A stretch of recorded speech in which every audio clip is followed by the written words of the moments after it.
right now I am at my son's chess practice. If you already don't know, he does chess every once a week for 2 hours. They do like a course for the first hour where they're learning strategy and everything, and then they have 1 hour to kind of play and practice live with other kids, whatever they've learned. And then if he wants to participate in a tournament, which also occurs weekly, the tournament is another 2 hours. So once a month, it's 4 hours. I let him do a tournament once a month, and then weekly we'll do the 2 hours. So I am in my car. I feel like I am always in my car in the majority of these videos. I feel like my car is like my second home or my second office. Like, I'm always in my car doing something. But yes, I am going to sit here for 2 hours and wait on him in the car. And that's because this is also my downtime. So I get to read, I catch up on videos, I reply to comments if I have not already replied. I kind of get ready for the next day. If I have bills to pay or things to check, I do all that in my car during these 2 hours. And if I have nothing to do, which is rarely, then I will maybe walk the mall or, go and get something to eat and dine alone. I love doing that, and things like that. So, okay, the point of the video, this topic is specifically for those parents who have their kids enrolled in school full time, and the information is also very useful for you all who homeschool your kids like I do. But I wanted to, give a little focus to my after-schooling crew. So, hello everyone. If you don't know me, I am Shirlene. I am a mother of 3. As of this video, I have a 10-year-old who will be 11 in the month of June 2019. I have a 2.5-year-old who is right here with me. Normally, she is not with me, but Dad was like, take that girl with you today. I was like, I was playing. No, I was like, So she's here with me, and I have a 3-month-old as well. Okay, that's me. So welcome to my channel. Don't forget to like this video, subscribe to my channel so you are notified whenever something new pops up, and also share this video with anyone who you think may find the content useful and of value and of benefit. Okay, so I'm going to talk about a few things today, and I may jump back and forth with, the different talking points. Okay, here we go. Yes? I want to go down. You want to do what? Down the slide. Next door is a preschool, and she sees like a playground, so she's like, Mom, I want to go down the slide. No, Sinaya, not right now, okay? We'll go down the slide later, okay? Okay, baby. Okay, so today I'm going to talk about a few topics. I'm going to talk about, school is about to be out, what can you do with your kids during the summer, right? To enhance whatever they are missing in school, address any gaps. And also, I want to talk about ways that you can prepare your kids during the summer in order to get them in a more structured environment when school starts back in the fall for many of you, specifically in the area of homework. How can we get our kids to do their homework? Because I know when I had my child enrolled in school full time, in the beginning, before I started building habits and creating structure around him in his education in our home, sometimes it was like pulling teeth trying to get him to do his homework. And then when he was doing his homework, it was like, can you focus? Can you pay attention? Can we please get this done? But, I implemented a few techniques that I hope you will find of benefit that you can practice throughout the summer so that when the fall starts back up, you won't have to worry about that. You'll have those habits and that structure already there, ready to go to make your life easier as mommy, especially if you are working full-time, part-time, working at home, or not working at all, and your kids are enrolled in school full-time, or you may be homeschooling, and this information, again, may still be useful to you. So let's jump right on in. So the end of the year. It's the end of the year. What do you want to do? I would say the first thing to do is talk to the teachers. You know, I know sometimes it may be difficult in speaking to your teachers, especially if you don't have a relationship with them or you have not built that relationship with them throughout the year. I want you to still go and have that conversation with the teacher and say, based on what transpired throughout the year for my son or daughter, talk to me about what you think I can or what I should have the child work on. What subjects, topics, what specific concepts or areas do you think I should work on with my son or daughter during the summer to prepare them for the next grade? You can also ask them for a recommendation of who you can speak to, meaning a teacher in the next grade, and kind of talk to that teacher before the school year ends. 15-minute conversation. That teacher may not be your son or daughter's specific instructor that next school year, but at least you can have the conversation and you can say, what are some of the skills that a third grader, a sixth grader, a 10th grader, whatever grade they're going to, will need to have in order to be successful in the various subjects. Okay, so if your student is in like middle school or high school, they're going to have various teachers, so you want to have those conversations with at least the English and the math teacher. And if they have a separate writing teacher, then you want to do that too.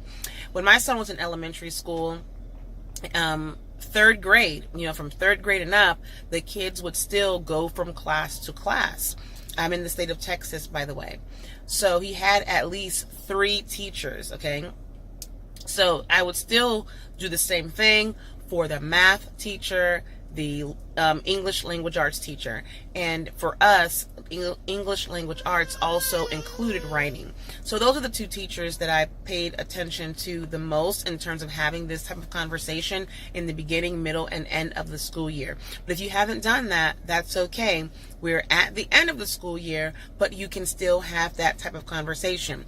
Your teacher may also ask you to go to the district's website, and the district's website, more than likely, at least they should, give you a detailed outline or description of what to expect your children to learn for every single grade level, for every single topic. So as an example, you can go online and you can look at the KSAs. They might not call it KSAs, but for us they do. Knowledge, skills, and abilities.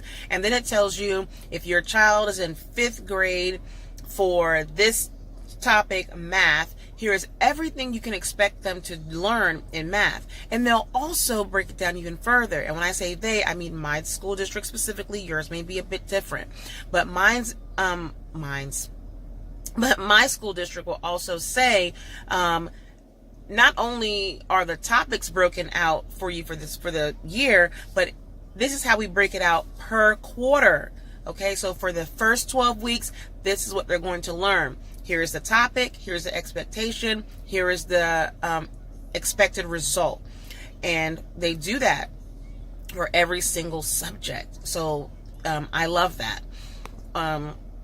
So see if your school district offers you something like that. But at a minimum, you more than likely should have something that tells you for every single subject what the child will learn for that particular year, for that specific grade level. If you don't want to focus on every single subject, again, I highly recommend that you focus on math, reading, and writing. Okay? And, okay, so that was one thing. The next thing you also want to do is you want to look at your son or daughter's state exam. At the end of every year, in the month of April and May, your student, if they're in grades 3 and up, have taken some type of state exam for a specific subject, and it may have been for more than one subject. I want to say every year they're going to have a state exam for math and English at a minimum, and then depending on grade level in the state of Texas, in the 4th grade and 7th grade they'll do writing, in the 5th grade they'll do science, in high school I think they do math, language arts, and science as well. And I think they do like an American history in the state of Texas for the STAR exam. But again, I am not 100% sure, but look at it for your particular state. Yes, baby. What's wrong? I want it. You don't want what? I want my banana. Oh, you don't want your banana? Okay, I'll get it. One second, guys. Okay, so with the state exam, what you want to look for is, how did your son or daughter do in those specific subjects that they were tested on? And not only that, but the report should also break it down and tell you what specific areas did your son or daughter do well in, and what areas your daughter may need some growth in. Now, I want you to walk a fine line with these state exams because although it's really, really important for the school district, and that's, everyone, falls over for these exams, keep in mind, this exam only tells you how your son or daughter has progressed, or the information that your son or daughter knows, or how your son and daughter did in relation to all other students in your state in their grade level. Okay? Let that sink in. It only tells you for this particular time and for the information that your son or daughter should have been exposed to for that grade level, how did they do in comparison to every other person in your state that were in the same grade. It doesn't mean your son or daughter may actually know and has mastered that information. And that's why you may find that your children have learning gaps. And a learning gap is nothing more than if your son or daughter is in this particular grade level, and they were supposed to gain knowledge for this particular content. Okay, let's say 5th grade, they're supposed to know fractions and decimals front and back and forth. Are they meeting the minimum expectations? Can they do the work when presented with various problems? Okay, if they cannot, then a learning gap simply means they have missed something. It doesn't mean they are incompetent. It doesn't necessarily mean they don't have the necessary skills or drive or confidence to complete the work. It just means they missed something. So if they missed something and you notice that on the exam they were doing not so well with fractions on that year-end exam, then what can you do as parent? Use the summer to fill in the gaps, okay? Give your children what they need in order to be successful. So let's say on that year-end exam you noticed that they did not do particularly well in fractions and in decimals. That's fine.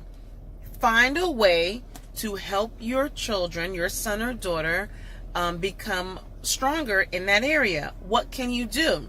You don't have to give them a worksheet where you're sitting at a table and you're saying, here are 10 problems completed.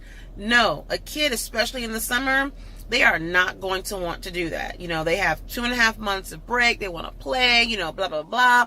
So what you may want to do is you may want to say, okay, let's sit down and let's talk about your scores. Talk to them about it and say, you did really, really well on this. I am super proud of you. But let's look at this area of opportunity. Tell me what you know about fractions. Let's do this problem together and let's walk through it. You want to hear your children talk through the process, especially in math, okay? if you write a problem down for your students or your son or daughter, you want them to verbally explain how did they do the problem. That way you can understand whether or not they are truly comprehending the steps to completing that problem. Yes, baby. You're so sad. Okay, why are you so sad? You want to go to Daddy and Micah? Okay, well, Daddy and Micah are not here. Okay? You're with Mommy, and Jeremiah is in class. Okay, so you're not going to see Daddy and Micah right now. But you'll see them in about 2.5 hours. I know. Okay. Okay. Okay. So you can use games. You can use a whiteboard. You can watch Khan Academy. Write these things down. Khan Academy, use that as your resource. Math Antics, use that as a resource. And all these are online. You can use YouTube to find videos where your children can sit and watch, entertaining videos at that. You can watch Math Mammoth. You can invest in Flowcabulary. You can invest in Brain Pop. All of these are simple resources that can be used to help your son or daughter visually learn how to do various math problems. And some of those websites go beyond math. They have some reading comprehension, or not reading comprehension, but grammar. A lot of them are science focused, like Brain Pop. There's a lot of science on it. But we'll talk about that later. But the whole point is, utilize the test, your state test, to tell you where the potential gaps are. But keep in the back of your mind that this test is not truly going to tell you whether or not your son or daughter has mastered any particular concept that they should know being in the grade that they're in. That's the learning gap. If they have not mastered a particular concept. So let's put all this together. You go to the state website, you find out what your child should have learned. And you also want to find out what they're going to learn on the website or speaking to the teachers, right? That was 1. 2, you are going to use that information to determine if your child has learning gaps. 3, you're going to have a conversation with your child and you're going to say, this is what our summer is going to look like, because I want to help you become more successful in these particular areas. I know you don't like math, but this is what we're going to do. And you are going to help me build this schedule or build this routine or build this plan of action, because I am by your side and we're going to do this together, right? 4, make it happen. Okay, and you're going to make it happen by incorporating those various resources that I just mentioned. Some are paid, some are free. You can find math games on Amazon. You can use Pinterest. You can utilize my channel to find creative ways of teaching different topics. Okay, that's what we're going to do. We parents, we're going to hold our children's hand and we're going to help them be successful in whatever environment they're going to be in. And we're going to be more proactive, right? We're going to be more proactive in whatever approach we were taking to help our kids down this educational journey, right? That's my hope. And we're also going to participate in the process. Meaning we're not just going to say, watch this video, here's this worksheet, here's 10 problems, here's this big summer book of things that you can do, and I want you to do a page a day. We're not going to do that, guys. We are going to participate. We are going to be there with them. And if you work, I totally understand. When I did this after schooling thing with my kid, I worked full time. Okay, it felt like more than full time, because I also worked overtime. Utilize the weekends. Utilize 15-20 minutes in the evening. If you're sending your child to someone's house so that they can be watched, you can send assignments over there. Okay. If you are sending your children to a camp, that's fine. Make sure the camp has some opportunities for your child to sit and to do 15-20 minutes of whatever you need them to do. The whole point is we have to find a way in order to insert ourselves in our children's education. Because if you do not become proactive, mommy and daddy, and participate and insert yourself in your children's education and let them know that I am here with you, I am by your side, you are not going to fail, you are going to be successful, we're going to find out what the issues are, we're going to work on it together, we're going to create a plan of action together, and I'm going to hold you accountable, okay? And I want you to hold me accountable to making sure we take this ride together, okay? If you don't do that, who else is? No one. There is no one that cares about your child's education more than you. There is no one that cares about your child's progress and growth more than you. Therefore, you have to take the bull by its horn. Figure out a way, even if it means you lose 20 minutes of sleep, 30 minutes of sleep, an hour of sleep that you probably already don't have, to make it happen. Even if it means you have to reduce your me time to make it happen.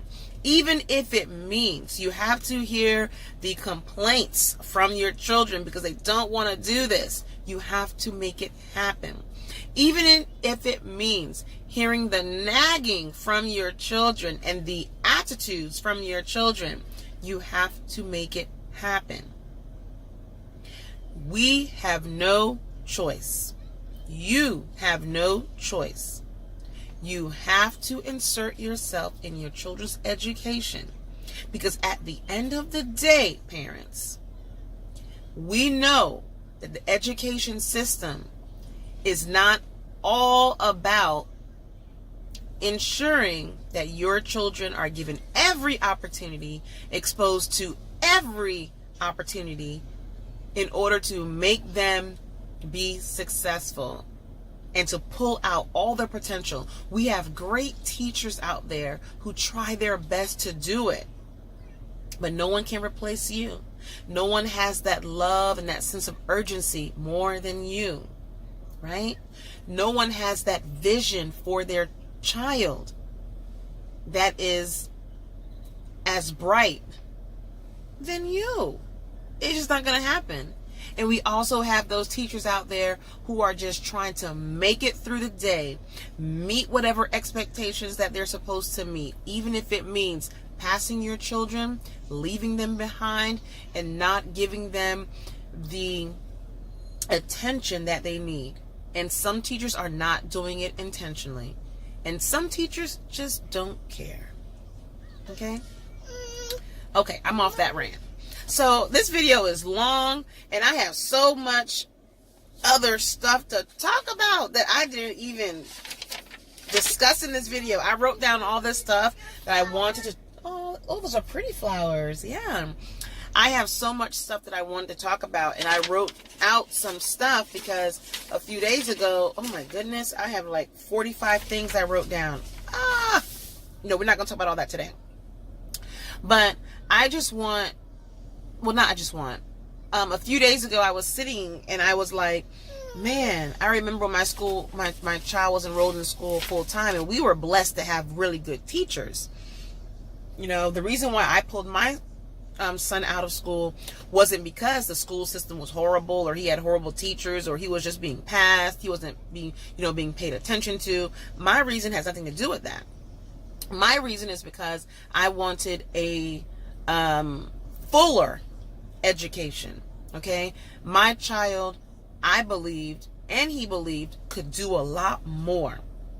And because of the way things are structured, if your child doesn't pass the gifted test or the advanced test, they will not give your child that additional push. And my child, we did that test once or twice, I think twice, and he missed it by 2 points, and they wouldn't.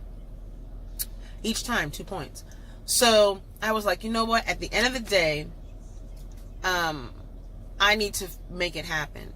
So I wanted to ensure that my child saw pictures and learned his history, learned about his history from an African American perspective, from a Caribbean perspective, from an immigrant perspective, from a Hispanic perspective.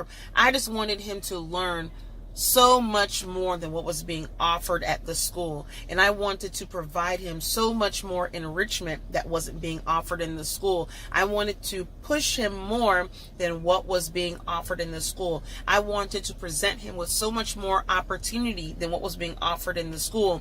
I wanted to present things to him from various perspectives, may it be a Christian perspective or a secular perspective or any other perspective that wasn't being offered in the school. I wanted to give him a plate, a feast of information, but that wasn't being offered in school. I wanted his learning to be based on what his interests were. I wanted to follow his bend, which also means following his interest and allowing his learning, his love of learning, to grow based on something called self-directed learning.